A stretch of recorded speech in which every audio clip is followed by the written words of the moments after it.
meeting event ni Korean star Park Ji-yoon, inaabangan na ng fans at piling fans at vloggers.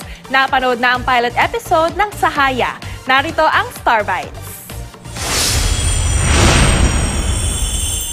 Dinaluhan ng piling fans at vloggers ang special pilot preview ng bagong kapuso epic drama na Sahaya.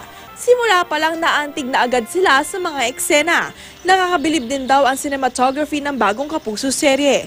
Dumalo rin sa special preview ang isa sa mga cast ng show na si Ashley Ortega.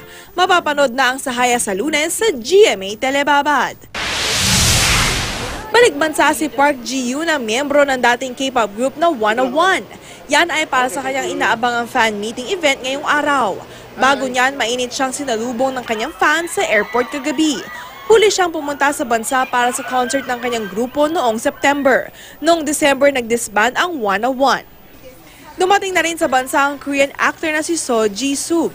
Ilan sa mga pinagbidahan niyang Korean series ang Master Son at Oh My Venus na napapanood din sa Kapuso Network. Excited na rin magtanghal sa harap ng Pinoy fans ang 16-year-old Australian singer na si Rule. Nakilala siya sa kanyang hits na Don't Tell Me at Younger. Dahil first time sa bansa, excited din si Rule na matry ang mga putahe at activities na tatak Pinoy.